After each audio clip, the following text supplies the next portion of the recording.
Hello সবাইকে, আজকে তোমাদের সাথে একটা বেগুন ভাজার ভিডিও শেয়ার করব এবং বেগুন ভাজতে যেয়ে আমি কী প্রবলেম ফেস করেছি সেটাই তোমাদেরকে বলবো। তো সেদিন দুপুরে আমি পড়ছিলাম, আম্মু হঠাৎ বলল বেগুন ভাজি করতে। ব্যাস আমিও চলে গেলাম বেগুন ভাজতে।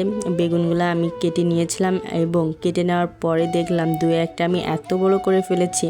আমি তো দেখে চিন্তায় পড়ে গেছিলাম যে আদেও এগুলো কি সিদ্ধ হবে নাকি এরকমই কাঁচা থেকে যাবে। কিছু ভেবে লাভ নাই, চলো দেখা যাক যে কি হয়। তারপর লবণ, হলুদ আর ঝালের গুঁড়ো দিয়ে মাখিয়ে নিচ্ছিলাম ভালোভাবে, আর হাসি পাচ্ছিল আল্লাহ আমি কীভাবে এগুলা কাটলাম। তারপর চুলা অন করে তেল গরম করতে দিলাম।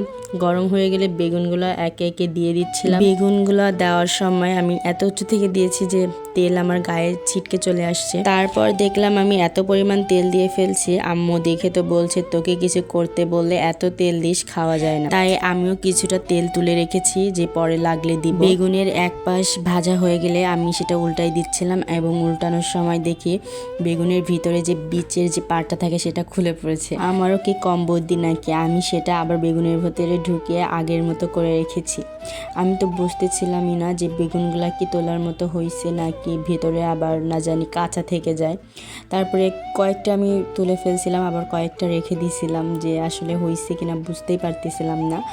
তো যাই হোক, তুলে তো নিলাম, যা হবে খাওয়ার সময় দেখা যাবে। বেগুনগুলো তুলে নেওয়ার পরে দেখি বেশ খানিকটা তেল থেকে গিয়েছে, তাই একটা আলু কেটে ঝালের গুঁড়া মিশিয়ে ভাজতে দিয়েছিলাম।